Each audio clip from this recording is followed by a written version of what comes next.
Hello friends, welcome to my channel. இன்றைக்கி இந்த வீடியோவில் நம்ம என்ன பார்க்க போகிறோன்னா ஆட்டு ரத்த பொரியல் தாங்க. எப்படி செய்கிறதுன்னு நம்ம பார்க்க போகிறோம். அதுக்கு ஆட்டு ரத்தத்தை நம்ம எடுத்து வச்சுக்கலாம். அதை நம்ம இப்போ கழுவி எடுத்துக்கணுங்க நல்லா. நீங்கள் ஃபஸ்ட் டைம் வீடியோ பார்க்குறீங்கன்னா சப்ஸ்கிரைப் பண்ணிட்டு பாருங்கள். இப்போ லேசாக அலசினாலே போதுங்க. அலசி எடுத்தாச்சு. நல்லா பிசைஞ்சு விட்டுக்கலாம். நல்லா உதிரியாக உடச்சி எடுக்கணுங்க அந்த ரத்தத்தை. ஏன்னா இப்படி கெட்டியாக தான் நம்மளுக்கு தருவாங்க. இதிலே உப்பு எல்லாமே ஆட் பண்ணிட்டு தான் சொன்னாங்க. இருந்தாலும் நம்ம கடைசியில் சாப்பிட்டு பார்த்துட்டு கொஞ்சம் போல் ஆட் பண்ணிக்கலாம். நான் அந்த கடைசியில் போடுவேன். அந்த டைம் நீங்களும் உங்களுக்கு தேவையான அளவு போட்டுக்கோங்க, சரியா? இப்போ பாருங்கள், இதை நம்ம நல்லா மசிச்சு எடுத்துக்கலாம். இந்த மாதிரி பாருங்கள், இல்லை ஜெல்லி ஆட்டம் இருக்குங்க. ஒரு 5 நிமிஷத்துக்கு இப்படி எல்லாத்தையுமே உடச்சி விடணுங்க. கட்டியாக தான் இருக்கும். அதை நம்ம இப்படி உடச்சி எடுத்துக்கலாம். பாருங்கள், இந்த மாதிரி தான். பார்த்தீங்களா, நல்லா உடச்சி எடுத்தாச்சுங்க. நம்ம எதுலேயுமே எக்ஸ்ட்ரா தண்ணியே ஊற்றலை. இது இந்த கறியில் அந்த ப்ளட்டில் இருந்து ஊறின தண்ணி தான். இப்போ இதுக்கு நம்ம சின்ன வெங்காயமும் பச்சை மிளகாயும் குட்டி குட்டியாக வெட்டி வச்சுருக்குறோம். ஒரு பாத்திரத்தை அடுப்பில் வச்சுக்கலாங்க. வச்சுக்கிட்டு அதில் எண்ணெய் ஊற்றிக்கலாம். நான் கடலெண்ணெய் தான் யூஸ் பண்ணுவேன். நீங்கள் என்ன தேவையோ நீங்கள் அதை யூஸ் பண்ணிக்கலாம். நான் கடலெண்ணெயிலே தான் செய்வேன். இப்போ எண்ணெய் ஊற்றிட்டு கடுகு போட்டுக்கலாங்க. கடுகு நல்லா பொரிஞ்சதும் லைட்டாக சீரகம் சேர்த்துக்கோங்க. சீரகம் சேர்த்து சாப்பிடும்போது சூப்பராக இருக்கும். அது மணமும் ஃப்ளேவரும் நல்லாவே கிடைக்கும் நம்மளுக்கு. இது கூட பச்சை மிளகா குட்டி குட்டியாக நறுக்கி சேர்த்துக்கோங்க.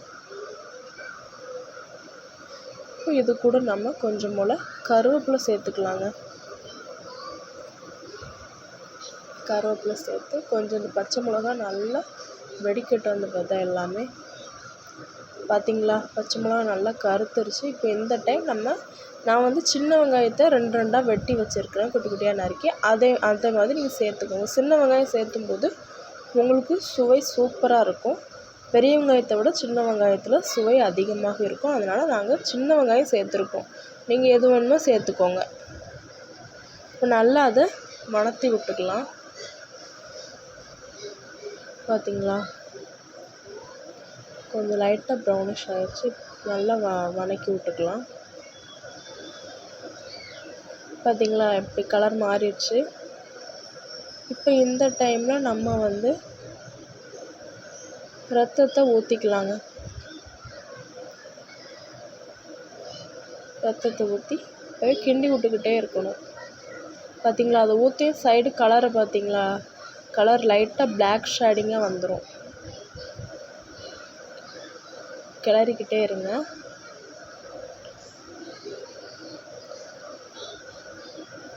இப்போ அப்படியே கொஞ்ச நேரம் ஹை ஃப்ளேமில் வச்சிடலாங்க. பாருங்கள், ஃபுல்லாக மாறலை, ஓரளவு நம்மளுக்கு கலர் மாறி வந்துருச்சு. இப்போ 2 பக்கமும் நல்லா பரட்டி விட்டுக்கலாம்.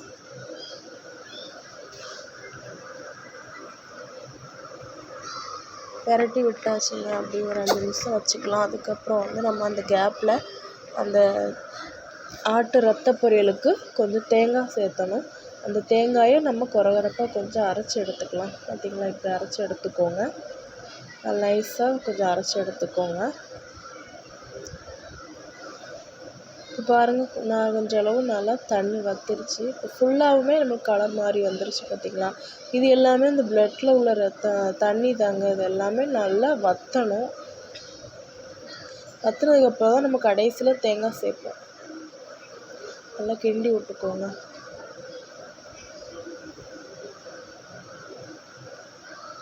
பார்த்திங்களா, கலர் எப்படி மாறிடுச்சுன்னு. இப்போ ஒரு 2-5 நிமிஷத்துக்கு கொதிக்கட்டுங்க. இப்போ டேஸ்ட்டு பார்த்துக்கலாம். உப்பு எவ்வளோ இருக்குதுன்னு பார்த்துட்டு நம்ம தேவைன்னா ஆட் பண்ணிக்கலாங்க. நான் டேஸ்ட்டு பார்க்குறேன். உப்பு எனக்கு பத்தலை. ஏன்னா அவங்க உப்பு கொஞ்சம் போல் தான் போட்டிருப்பாங்க போல்.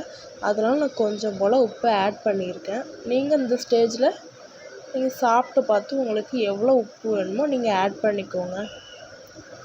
எனக்கு கொஞ்சம் பத்தலை, அதனால் உப்பை ஆட் பண்ணிக்கிட்டேன். நீங்களும் உங்களுக்கு தேவையான அளவு உப்பை இந்த ஸ்டேஜில் ஆட் பண்ணிக்கோங்க. பார்த்திங்களா, தண்ணி கொஞ்சம் ஓரளவு வற்றிருச்சு. இது கொஞ்சம் போல் தான் இருக்குது தண்ணி. அதுவும் இப்போ வற்றிரும். நல்லா கிளறி விட்டுக்கிட்டே இருங்க, எல்லாம் அடியில் பிடிச்சிரும். அதனால் நம்ம கிளறி விட்டுக்கிட்டே தாங்க இருக்கணும்.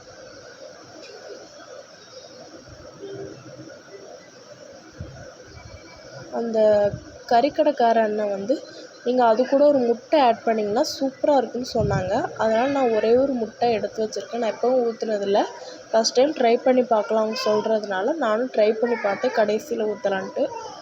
மட்டன் குழம்பும் வைக்கணுங்க, அதனால் மட்டன் பீசஸ் வாங்கி வச்சுருக்கோம் எலும்பாக பார்த்து. ஓரமாக எடுத்து வச்சுக்கலாம். பாருங்கள், தண்ணி நல்லா வற்றி வந்துடுச்சு பார்த்தீங்களா? தண்ணி லைட்டாக தான் இருக்குது, ரொம்ப இல்லை, லைட்டாக இருக்குது. அதுவும் இப்போ வற்றிரும். வற்றுறதுக்கு முன்னாடி நம்ம தேங்காய் பூ ஆட் பண்ணிக்கலாம். ஏன்னா இப்போ நம்ம தேங்காய் பூ இந்த ஸ்டேஜில் ஆட் பண்ணும்போது மீதம் இருக்க தண்ணியில் இந்த தேங்காய் பூ கொஞ்சம் நல்லா அப்படி கொஞ்சம் வெந்துடும், அதோடய ஃப்ளேவர் இறங்கும். அதனால் இந்த ஸ்டேஜில் நீங்கள் தேங்காய் பூவை சேர்த்துக்கோங்க. நல்லா கிளறி விட்டுக்கோங்க. நல்லா கிளறி விட்டுக்கிட்டே இருங்கங்க, எல்லாம் அடியில் பிடிச்சிக்கும். அதனால் நம்ம எப்போவுமே கிளறி விட்டுக்கிட்டே இருக்கணும். பார்த்தீங்களா, நல்லா உதிரி உதிரியாக ஒரு முட்டை தொக்கு மாதிரி ஆயிடுச்சு. நம்ம சுட சுட வெறுமனே சாப்பிடவே ரொம்ப சூப்பராக இருக்குங்க. இந்த ஸ்டேஜில் வந்து நம்ம உடச்சி வச்சுருக்க முட்டையை ஆட் பண்ணிக்கலாம். இது வந்து நான் புதுசாக ட்ரை பண்ணி பார்க்குறேன். நீங்களும் இந்த மாதிரி ட்ரை பண்ணி பாருங்கள். ரொம்ப நல்லாவே இருந்துச்சு இந்த மெத்தட். அந்த கறிக்கடைக்காரன்னு சொன்ன மெத்தடை நாங்கள் ஃபாலோ பண்ணி பார்த்தோம், நல்லாவே இருந்துச்சு. நீங்களும் இதே மாதிரி ட்ரை பண்ணி பாருங்கள், அல்டிமேட்டாக இருக்கும் டேஸ்ட்டு. நல்லா கிளறி விட்டுக்கலாம். முட்டையும் நல்லா வெந்துருச்சு. அது கூட பார்த்தீங்களா எப்படி உதிரி உதிரியாக இருக்குன்னு. இதே மாதிரி நீங்களும் உங்கள் வீட்டில் அடிக்கடி செஞ்சு சாப்பிட்டு பாருங்கள், அல்டிமேட்டாக இருக்கும். நாங்களும் செஞ்சதுமே சுட சுட சாப்பிட்டாச்சு. இந்த வீடியோ பிடிச்சனா லைக் பண்ணுங்கள், ஷேர் பண்ணுங்கள், சப்ஸ்கிரைப் பண்ணுங்கள்.